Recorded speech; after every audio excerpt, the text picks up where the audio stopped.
students, welcome in this lecture. We are going to study the topic that is the respiration and circulation.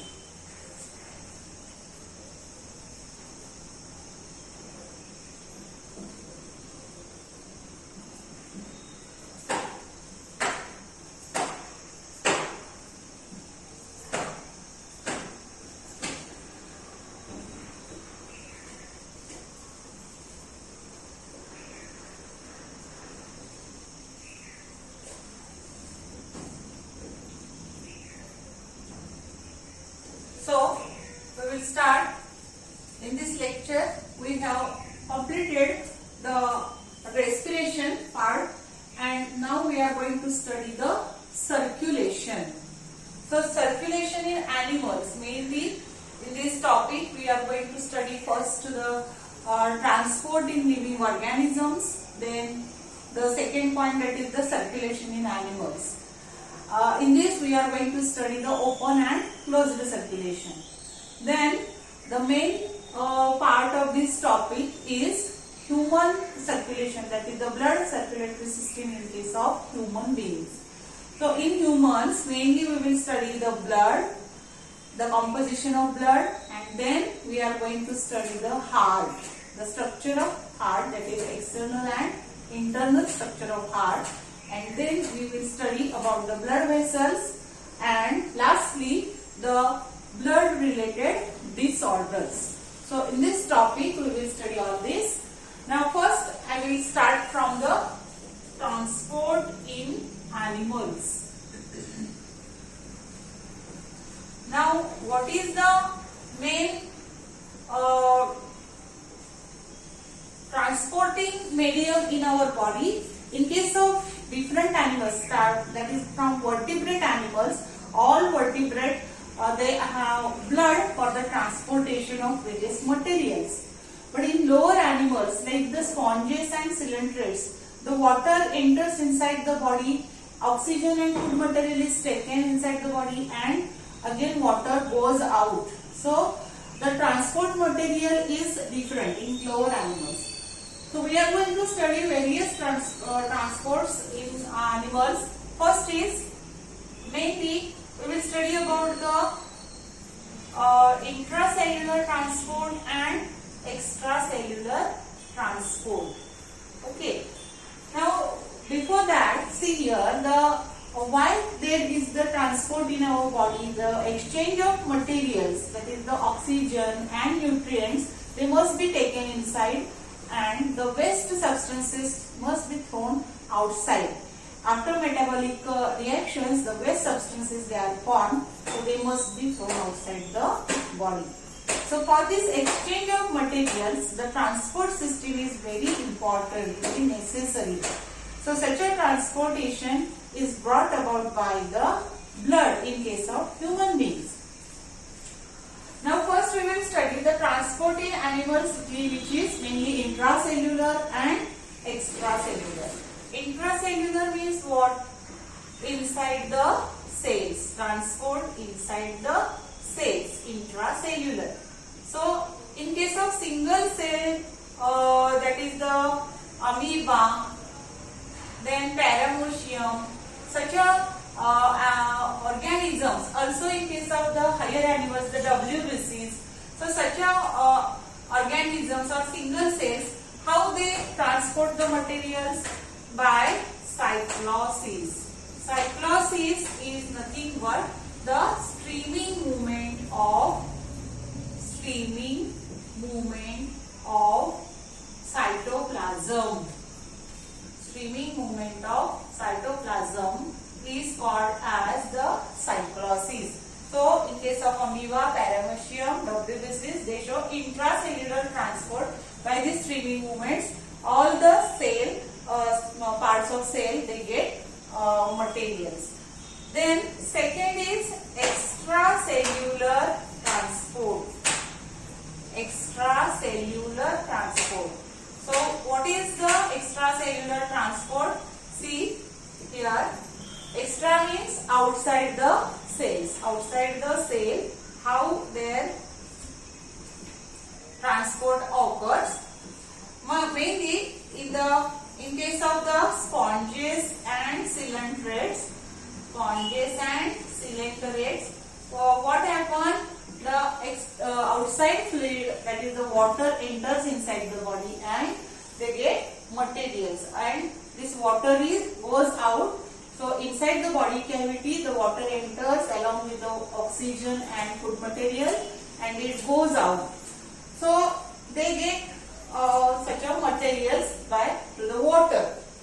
And in case of the flatworms, what happens in case of flatworms?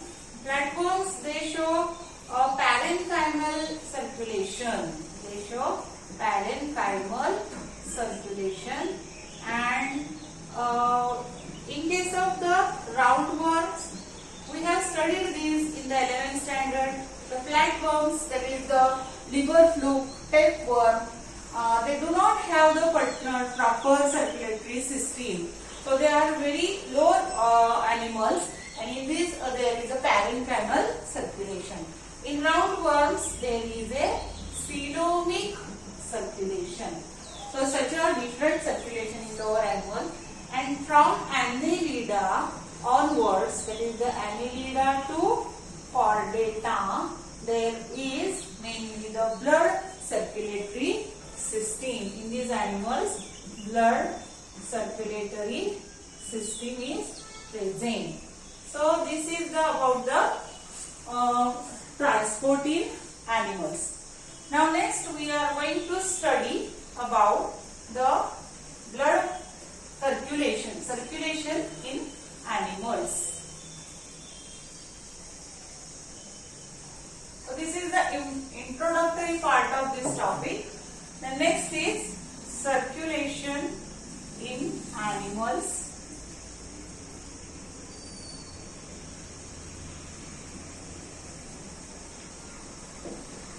So there are mainly two types of circulatory system in animals, that is the open circulation and closed circulation.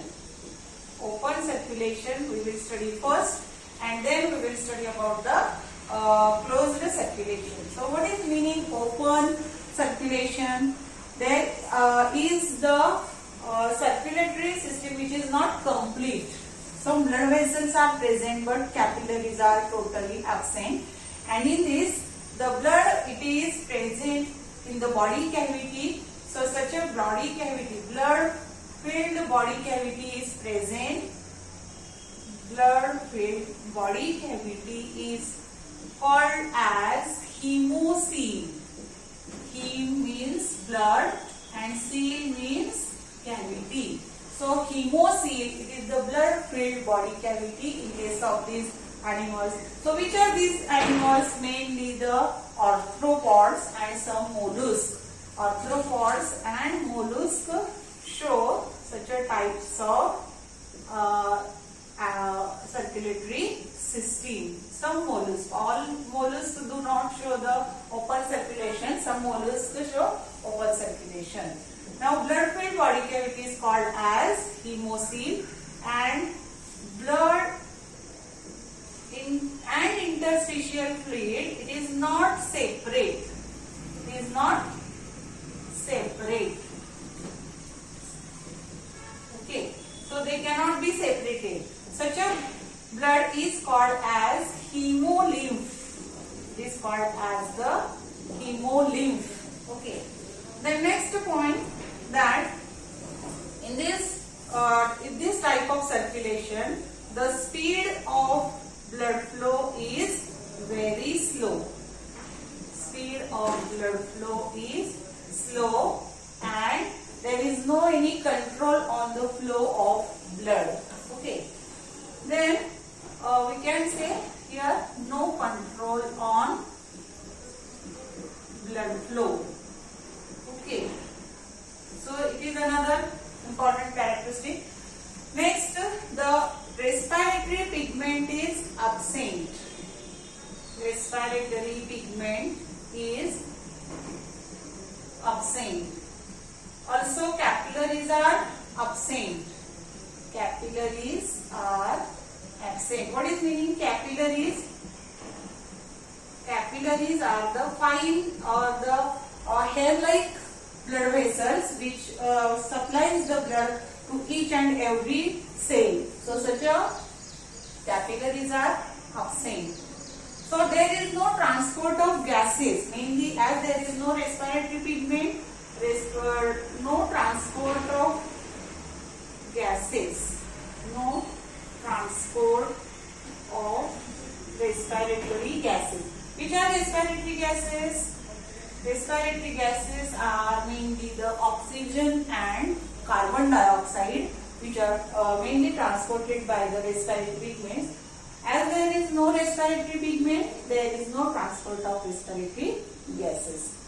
Then we can say here the animals which have open circulatory system, they are not active, they are sluggish, and there is no effective or efficiently the food supply or nutrients supply to the body.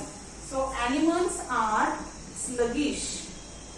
Animals are mostly sluggish in this closed opposite closed circulatory system. They are active and more sufficiently or efficiently the blood is supplied to each and every part. So there is exchange of material which is very fast, and in case of open circulation there is no fast exchange of material takes place. So animals are sluggish. Okay, so such a open circulatory system is mainly blood-filled body cavity is present, that is called as the hemocoel. And remember, the blood-filled spaces, they are called as sinuses. Sinuses or the sinuses and lacunae are present in these animals. The sinuses and lacunae, the blood-filled spaces are called as the sinuses, and so the sinuses and lacunae, the blood is filled in the sinuses and lacunae. So such a very important point that the blood is filled in the body cavity, and so it is called as the open circulation. Now next we are going to study the closed circulation.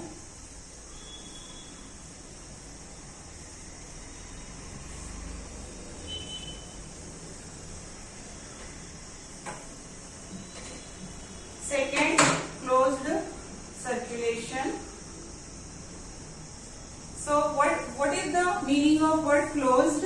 So all blood, it do not comes outside the blood vessels, it only flows through the blood vessels. So such a blood circulatory system is called as closed circulatory system. Blood flows through blood vessels, and which are these blood vessels? Mainly arteries, veins and capillaries. Okay, so in closed circulation, blood doesn't comes in direct contact with the tissues. Here in case of the open circulation, the blood comes in direct contact with the tissues. In closed circulation, blood do not comes in direct contact with the tissues. We can write here, blood do not comes in direct contact with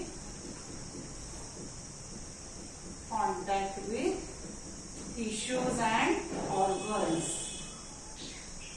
Okay, then the RBCs are present. These RBCs are present, and that's why they carry the respiratory pigment.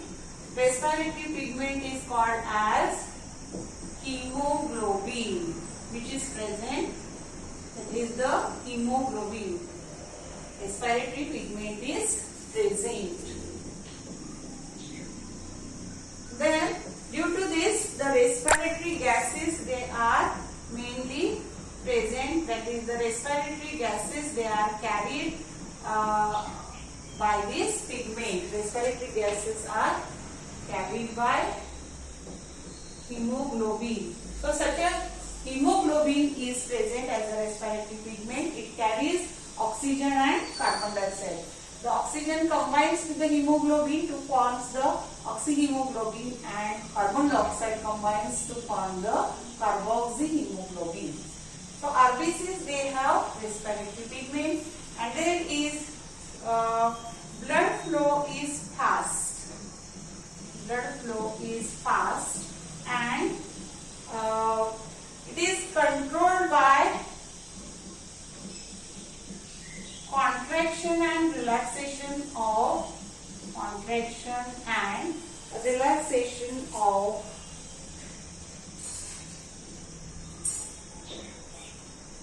blood vessels, smooth muscles of blood vessels, So remember, there is a control on the blood flow in case of the closed circulatory system. This closed circulatory system, mainly it consists of heart, blood vessels and blood. Okay, so in this circulatory system, their blood do not comes in direct contact with tissues and organs. RBCs are present, respiratory pigment is present, capillaries are present. Also, the blood flow is fast and controlled by contraction and relaxation of blood vessels. Heart, blood vessel and blood are the parts of this circulatory system. So, in the animals like Annelida to Chordata shows the circulatory system, that is the closed circulatory system. So, here we have completed the closed circulatory system. The question is asked always in the exams. Give the difference between open circulatory system and closed circulatory system. Okay. At least 4 points you have to write. Okay. The next we are going to study the single circulation and double circulation.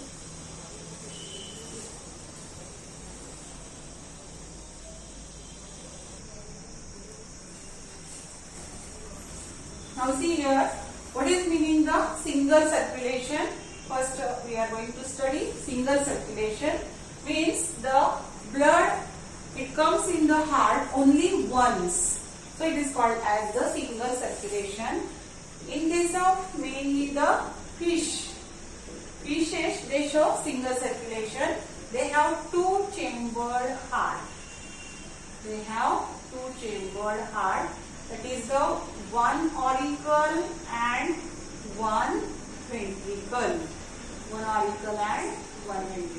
So first, the deoxygenated blood is collected in the heart, and this deoxygenated blood is mainly transported towards the gills for oxygenation, and then this oxygenated blood is passed to the different body parts, and from these different body parts again this blood, deoxygenated blood, is collected in the heart.